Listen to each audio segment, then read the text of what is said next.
Donc la première chose qu'on va faire, c'est qu'on va transformer notre classe compte de façon à ce qu'on ne puisse plus instancier cette classe en faisant un new compte, mais qu'elle soit uniquement utilisable à partir d'une autre classe qu'on appellera compte courant pour l'une et compte épargne pour l'autre. Donc on va rendre cette classe ce qu'on appelle en classe abstraite en mettant un mot-clé juste avant la déclaration de classe qui s'appelle abstract. Ce mot-clé abstract va rendre cette classe abstraite, comme son nom l'indique, et va nous empêcher donc de l'utiliser de cette façon-là, en faisant new compte, comme on faisait jusqu'à maintenant, parce que cette classe compte sera juste le parent de toutes nos précisions de compte, donc le compte courant, le compte épargne, et donc il va être uniquement là pour donner les caractéristiques générales d'un compte bancaire. D'ailleurs, on va modifier légèrement également ce qu'on avait fait en enlevant la constante taux d'intérêt, puisque le taux d'intérêt va être uniquement sur le compte épargne. Et je crois qu'on n'avait pas travaillé sur le taux d'intérêt particulièrement. On va quand même vérifier pour éviter un problème particulier. On avait fait le découvert, c'est pareil. On va enlever toutes les notions de découvert. Et voilà. Donc là, on a notre objet qui est prêt. Donc on a la possibilité sur notre compte de créer un titulaire, d'y mettre un solde qui va être la même chose pour tous les comptes bancaires. Mais donc ce qu'on va faire, c'est qu'on va créer ces deux nouveaux objets, compte courant et compte épargne. Donc dans un premier temps, je vais zoomer un petit peu l'interface. Dans un premier temps, je vais créer donc deux nouvelles classes à l'intérieur de mon dossier classe. Donc deux nouveaux fichiers. Un qui va s'appeler compte courant.php et un deuxième qui va s'appeler compte épargne.php.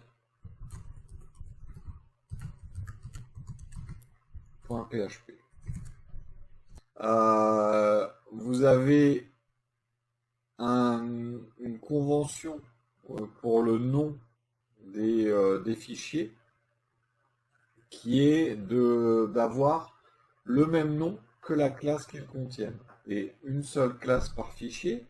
Donc par exemple, si on prend le compte courant, eh bien je vais mettre à l'intérieur classe compte courant. Alors je vais pas aller plus loin pour l'instant, je vais juste mettre des accolades histoire de ne pas avoir d'erreur. Voilà.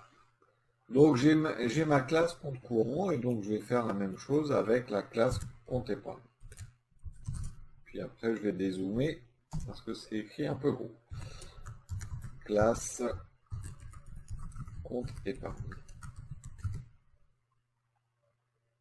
Compte épargne, oui, je l'ai bien écrit. Et je vais mettre mes accolades. Voilà, donc là j'ai créé mes deux classes, le compte épargne, le compte courant.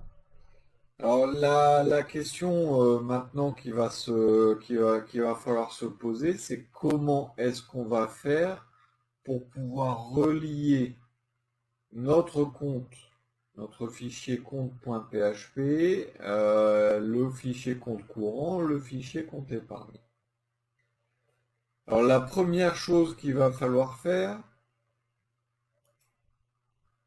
tant qu'on n'a pas vu la partie qu'on verra cet après-midi qui s'appelle l'autoload, il va falloir mettre un require pour chacun des fichiers qu'on va vouloir utiliser. Donc ça veut dire que si je veux utiliser mon compte courant, il faut que je mette un require once de classe / compte courant.php. Donc ça c'est obligatoire. Ça me permettra donc d'instancier un nouveau compte courant et de voir un petit peu comment ça va marcher.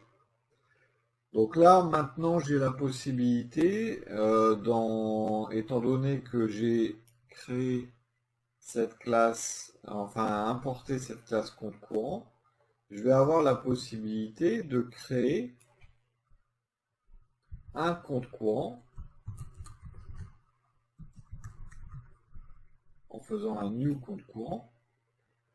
Je vais enlever tout ce qui est derrière parce que on n'en a pas besoin pour l'instant. Là, j'ai instancié mon compte courant. Donc là, on va commencer à parler d'héritage.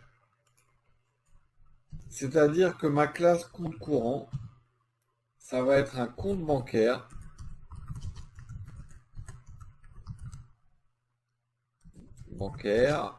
et donc on va préciser qu'elle hérite de la classe compte.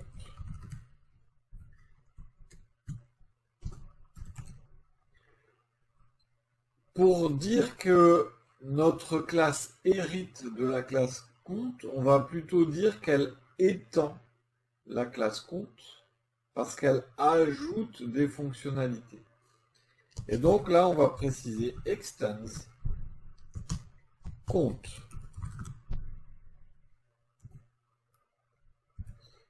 Quand je précise extends compte, donc rien que le fait d'avoir marqué extends compte, notre compte courant nécessite maintenant un titulaire et un solde. Donc ça, c'est la première notion d'héritage, c'est qu'on a besoin impérativement d'un titulaire et d'un solde. Et donc là, si je regarde dans ma classe compte, le premier c'est le nom, le deuxième c'est le solde. Et donc dans mon fichier maintenant ici, d'ailleurs c'est souligné, je vais devoir préciser Benoît et par exemple 500 pour 500 € de solde. Vous avez remarqué, compte courant, ici, il me dit que c'est le constructeur du compte. Et donc le constructeur du compte, il est précisé ici, on récupère tout en fait par héritage. On a bien le nom du titulaire et le montant du solde. Là, j'ai instancié, j'ai créé une classe, mais bon, ok, elle sert à rien en fait cette classe parce que je n'ai pas précisé ici de propriété concernant, là en l'occurrence pour le compte courant, un découvert autorisé. Et donc on va ici déclarer une nouvelle propriété, donc qu'on va mettre en private, qu'on va appeler $découvert par exemple.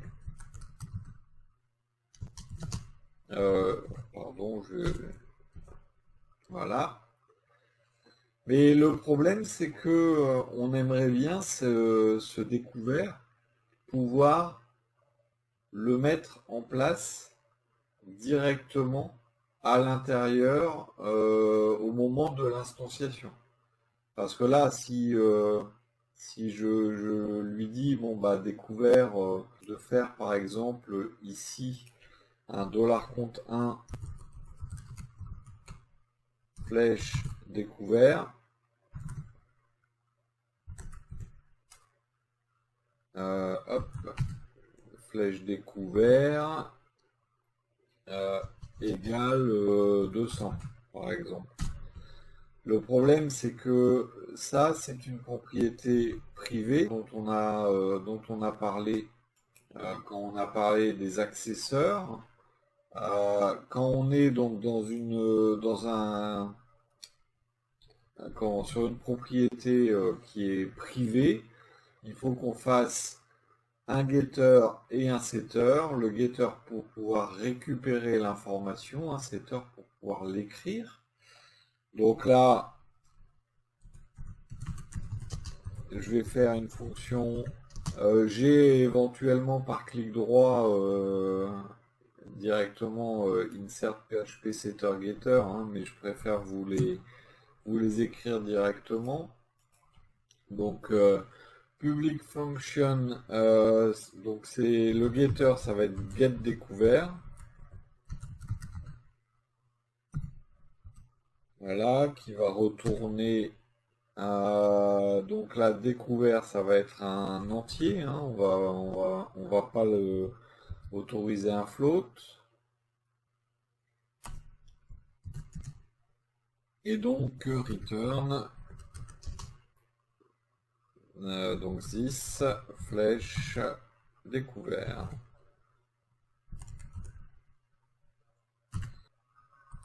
Ensuite, j'ai mon setter, public function set découvert.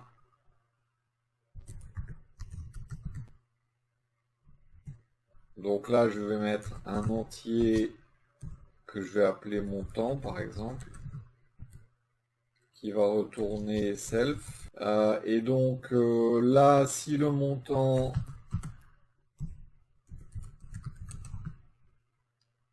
est supérieur à 0, alors c'est pas dollar montant, autant pour moi, si c'est dollar montant, donc dollar 10, voilà, je vais y arriver, flèche découvert, égale dollar montant.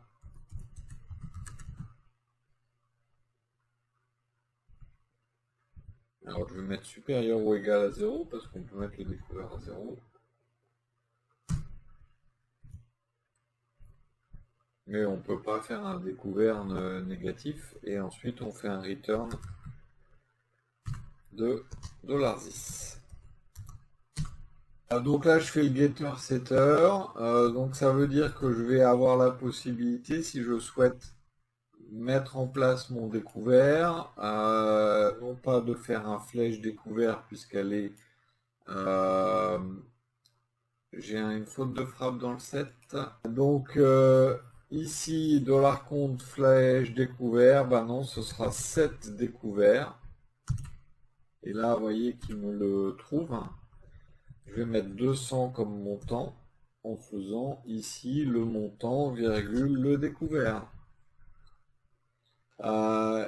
Cette option-là n'est pas mise en œuvre puisque je n'ai pas dans mon constructeur de compte courant, je n'ai pas trois options. Je n'ai pas trois options non plus dans le constructeur de mon compte normal. Donc ce que je vais faire, c'est que, étant donné que j'ai une propriété spécifique à ce compte, donc le compte courant qui étend le compte, eh bien je vais lui faire son constructeur. Donc je vais faire une fonction public function double underscore construct. Donc ça c'est le constructeur du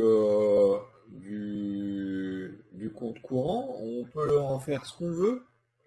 Mais donc ce qu'on doit faire, comme il étend le compte, il faut qu'on ait le titulaire et le montant. Alors on n'est pas obligé de les remettre dans le même ordre, mais je peux reprendre string dollar non float dollar solde dollar montant pardon et un int dollar, alors je vais mettre dollar découvert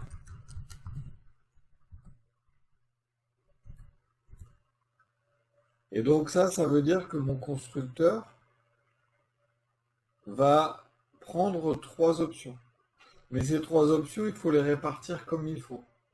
Déjà on va avoir $this découvert est égal à dollar découvert. Ça, d'accord. Mais ce qu'on doit faire également, c'est on transfère les informations nécessaires au constructeur de compte. Donc là, ça veut dire que on doit dire au constructeur de notre compte qu'il doit récupérer nom et montant.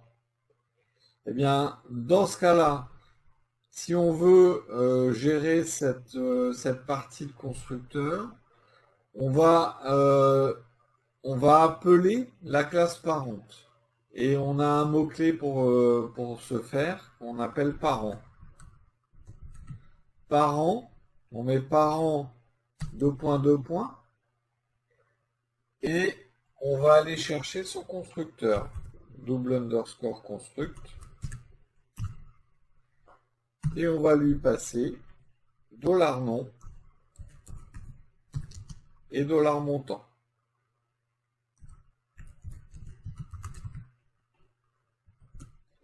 Donc à ce moment-là, on lui dit le nom et le montant qui me sont donnés, tu les envoies dans le constructeur du parent.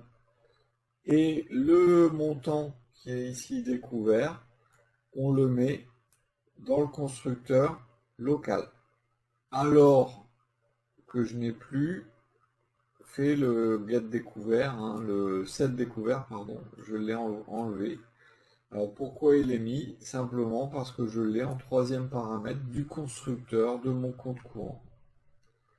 Donc on a comme ça la possibilité d'envoyer les informations aux parents ou directement en local.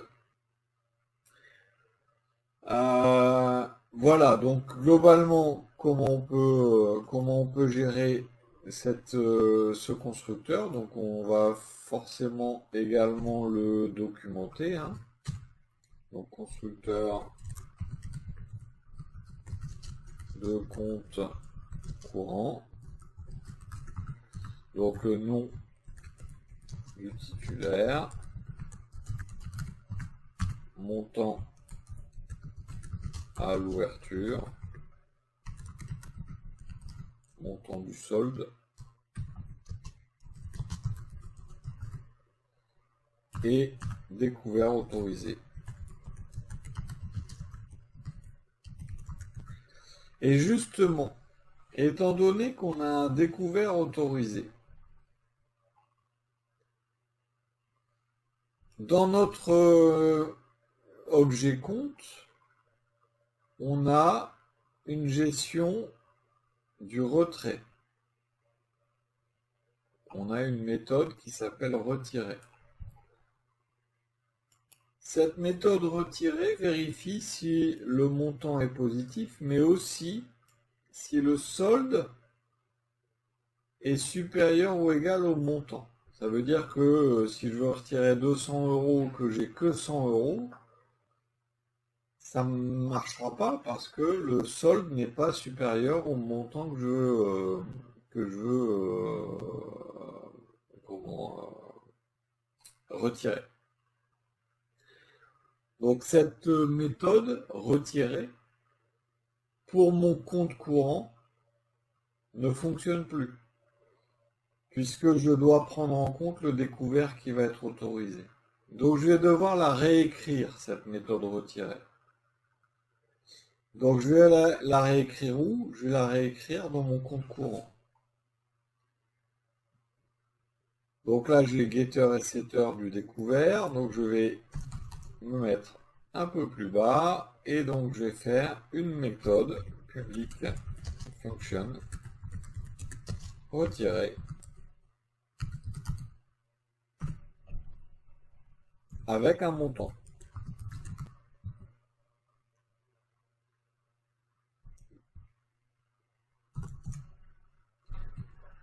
Donc ce qu'on avait fait sur la dernière fois, on avait vérifié est-ce que le montant est supérieur à 0 et que le solde est supérieur ou égal au montant. On va faire un peu le même principe.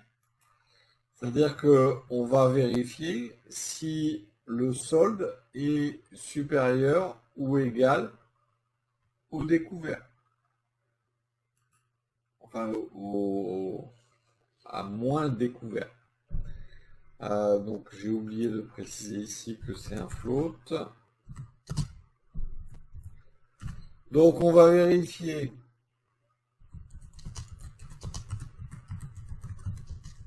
si le découvert permet le retrait. Donc on a un découvert de 200 € par exemple, et si on a 300 € en compte, et on peut retirer jusqu'à 500. Eh bien, on vérifie déjà if $montant est supérieur à 0 et on va vérifier est-ce que le solde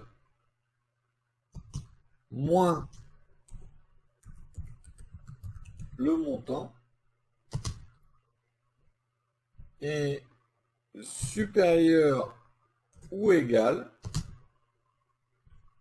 à moins le découvert.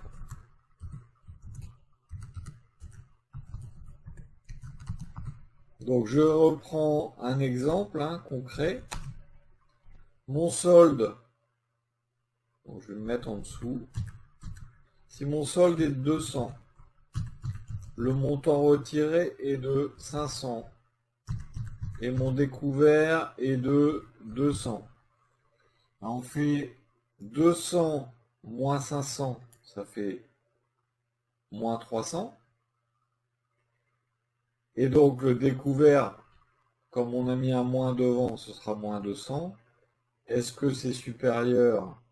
Moins 300 est supérieur à moins 200? Non, je ne vais pas pouvoir retirer. Si j'ai 200, je veux retirer 400. 200 moins 400 moins 200, est-ce que c'est supérieur ou égal? Oui, je peux retirer. Voilà donc le calcul qu'on va faire.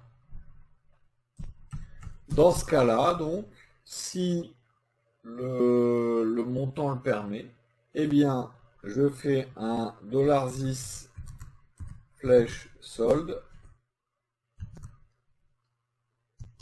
moins égal $montant.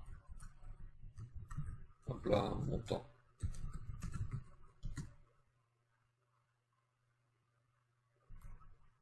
Je peux mettre éventuellement un else avec un echo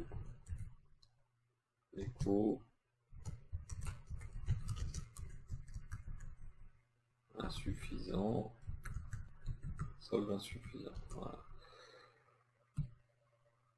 Alors là, ça va provoquer une erreur.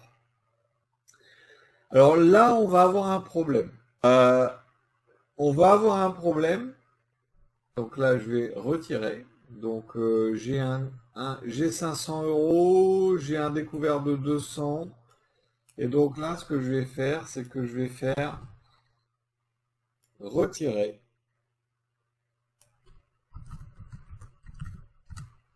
200. Donc 500, je retire 200. Je dois avoir un solde de 300. Et si je vais sur mon compte, donc ça c'est ma classe compte, hein, la classe compte, classe abstraite, et que je remplace ici soit le private par protected, donc je vais le mettre sur solde.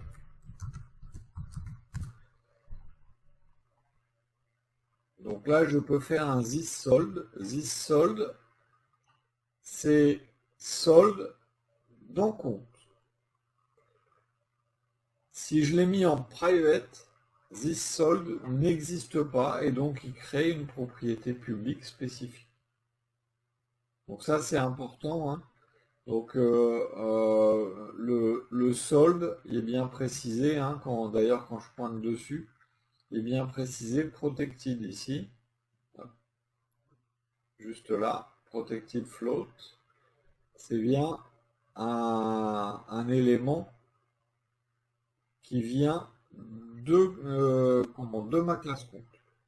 Je refais, si je refais le en private, quand je vais sur solde, il n'y a même pas de bulle qui apparaît, il n'y a rien, parce qu'il ne connaît pas le solde en question. Découvert, c'est bien local. Montant, c'est bien le montant qui est passé en paramètre. Solde, il ne connaît pas. Donc attention, private et protected. Donc le fonctionnement est le même globalement. C'est-à-dire qu'on n'a pas accès à la propriété en écriture en direct depuis l'extérieur, mais les classes héritées y ont accès.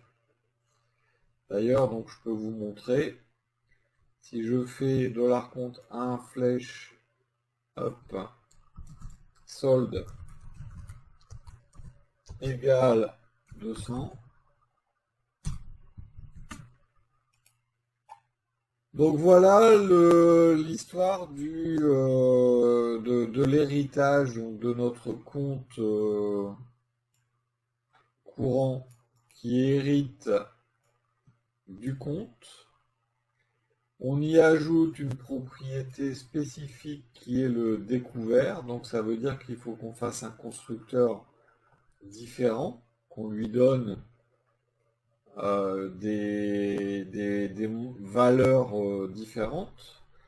Et ensuite, donc, on va avoir la possibilité, donc, aussi bien de faire des getter-setter de la même façon que sur une classe normale, mais on a également la possibilité de réécrire certaines des méthodes qui étaient dans l'objet principal.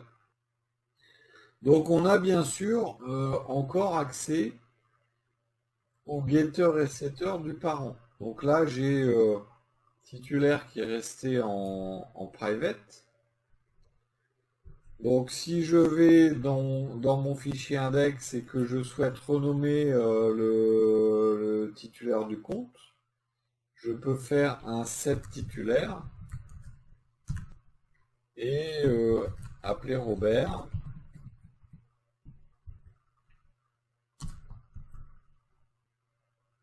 Également, même si j'ai instancié un enfant directement ici à l'intérieur de notre objet.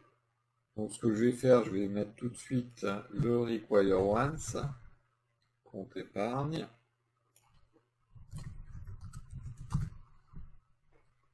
Et donc le compte épargne, ça va être également un compte, mais celui-là va nous permettre d'avoir des intérêts. Donc les intérêts, ça va être un pourcentage qui sera versé quand la banque le décidera, hein, mais donc on va voir comment gérer ce comportement.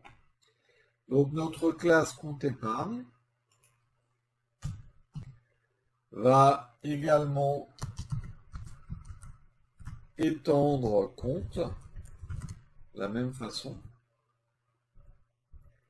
Et donc là, si je commente, hein, donc hop, je vais enlever le package. Donc c'est compte avec taux d'intérêt. Taux d'intérêt.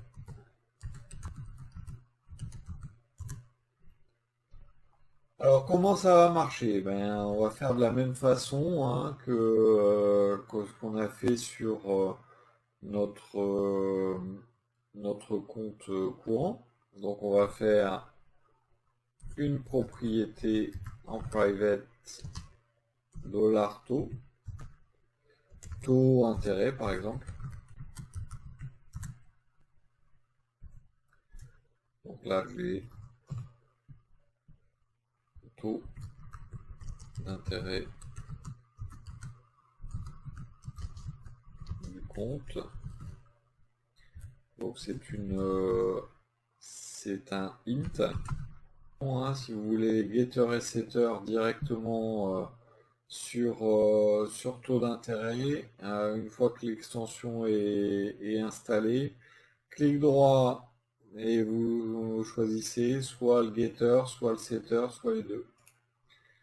Et donc ça vous permet d'avoir directement, en plus c'est commenté, get taux d'intérêt du compte, et il l'appelle get taux intérêt. Alors là, le nom, moi je suis pas tout à fait d'accord avec la terminologie, enfin la façon dont c'est écrit. Alors je renomme en général les getters et setters, get taux intérêt et set taux intérêt avec du camel case, du chameau case. Et donc, il y a quelques toutes petites modifications à apporter dans ces getters et setters, puisque moi je mets également ici le type qui est retourné. Donc, on fait un return int, et ici on fait un return self.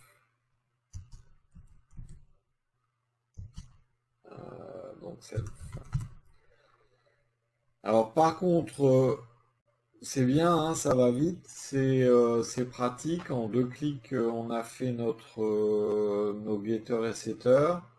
On peut le faire sur plusieurs propriétés également, hein. Vous les sélectionnez directement dans le document, vous faites clic droit et il va vous faire les getters setters sur toutes les propriétés en une fois. Mais bon, par exemple, ici, le taux d'intérêt, il vérifie pas avant de nous l'écrire, il vérifie pas s'il est positif. Donc là, je vais vérifier if donc dollar taux intérêt est supérieur ou égal à 0. Hein. On pourrait avoir un banquier qui décide de ne pas mettre de taux d'intérêt. Dans ce cas-là, fuyez, mais bon, ça existe. Donc, une fois que vous avez créé les getters setters avec ces outils, ces extensions, pensez également donc à aller les vérifier et les modifier en conséquence.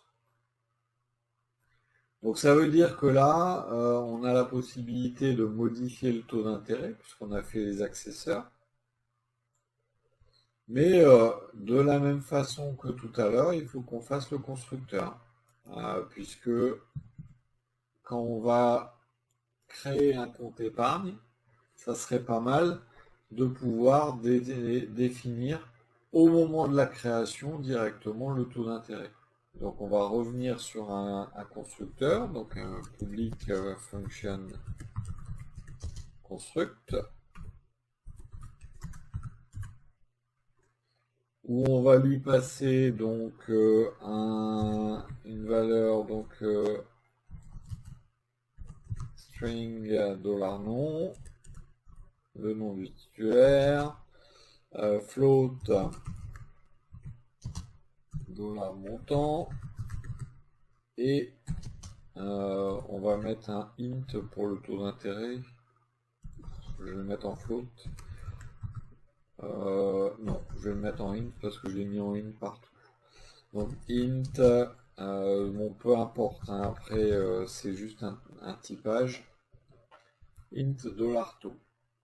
Donc là, de la même façon, on transfère les valeurs nécessaires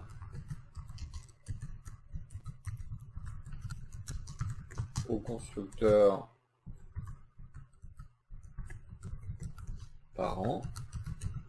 Donc en faisant un parent underscore construct, et on lui passe $nom et $montant.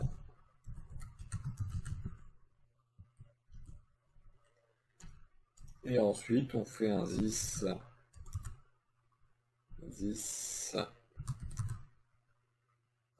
pas os, this, je vais y arriver. Donc taux intérêt égale $taux.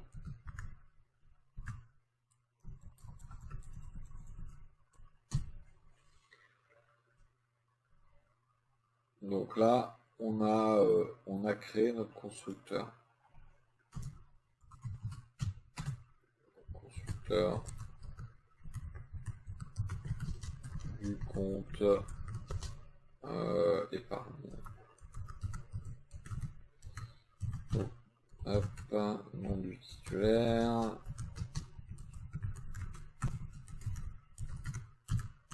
Montant du solde à l'ouverture. Taux d'intérêt.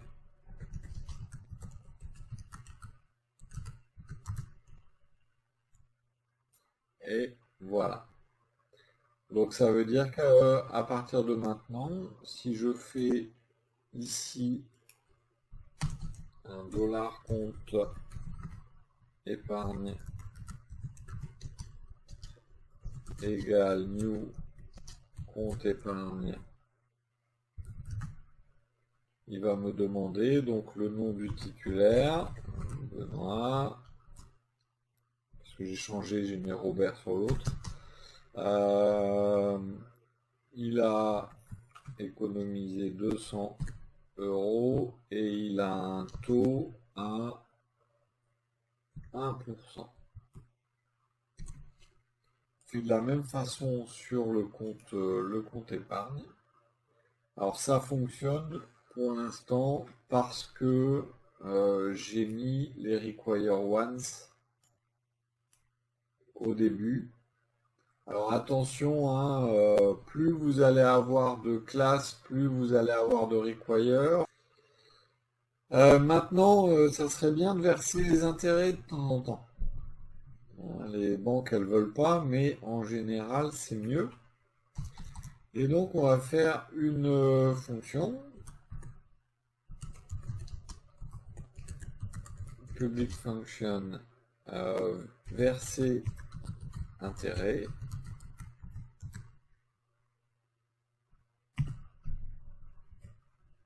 Alors, elle ne prend pas d'informations en entrée, puisque le taux d'intérêt est interne à notre compte.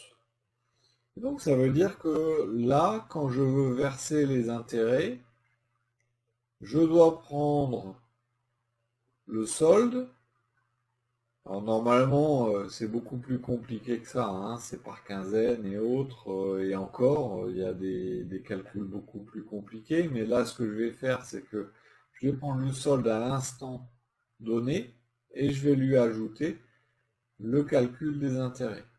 Donc si j'ai 100 euros, j'aurai 101 à la fin. Donc comment est-ce que je vais faire? Je vais faire un this, hop là, this solde égale à this solde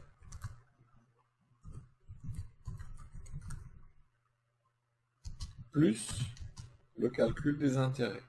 Et le calcul des intérêts, c'est le solde multiplié par le taux d'intérêt et divisé par 100. Donc, this solde, je multiplie, hop là, avec un dollar, ça ira mieux, this taux, que divise 100.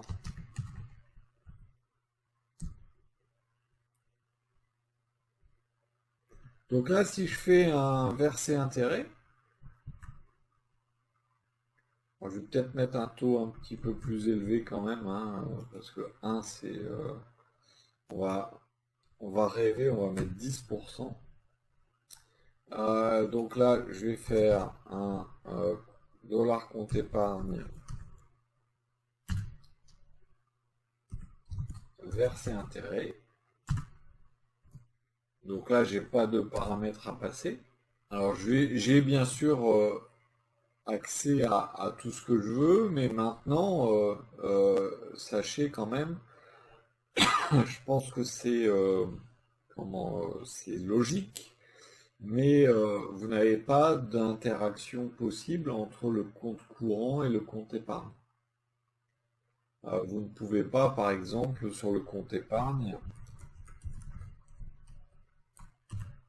vous ne pouvez pas faire un retiré avec retiré avec un découvert. Donc si je fais 300, retirer 300, le solde insuffisant. Pourquoi? Parce que c'est la méthode retirée. Donc,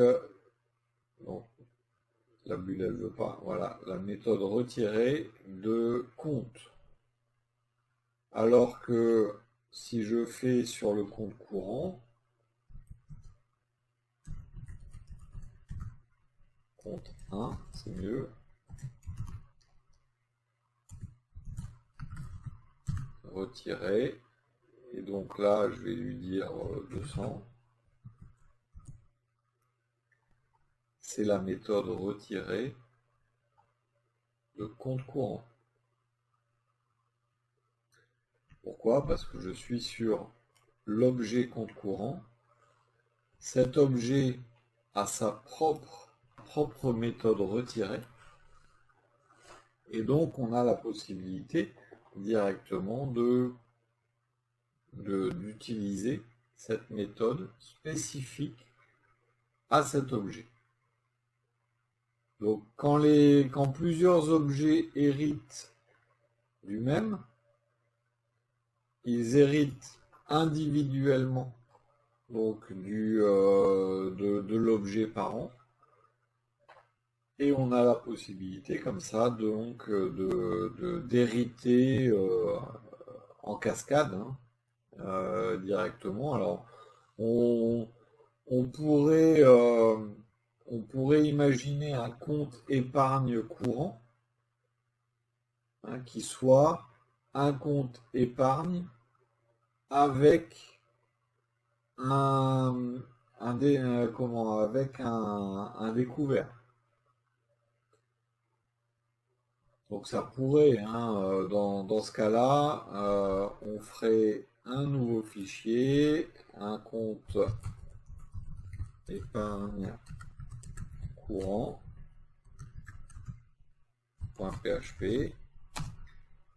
Voilà, et donc à l'intérieur,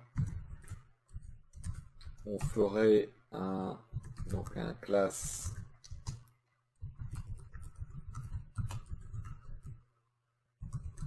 compte épargne courant qui extend compte épargne.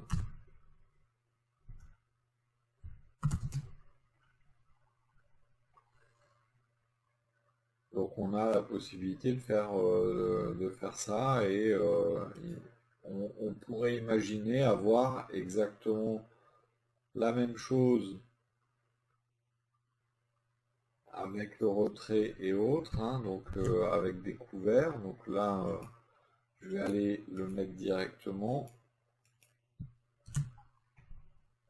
Mais par contre, le constructeur, là, il y aurait une différence. C'est-à-dire qu'on devrait en plus ajouter ici, donc c'est pas montant, pardon, on a ici int $taux, puisqu'il y a un taux d'intérêt d'abord, hein, qui est le compte épargne. Et donc là, ici, on passe le taux. Puisque le constructeur du parent demande 3 paramètres. Là, on en a 4. Et là, on a un compte épargne qui a en plus un découvert. Et si je vais ajouter compte épargne courant,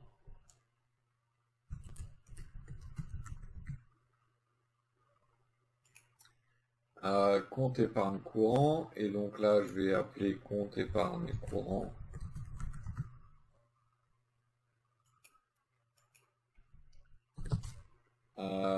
Et donc là le découvert 200. Voilà. Puisque j'ai un solde à 200 et je retire 300. Mais on m'a versé les intérêts avant, donc j'ai 220. Puis,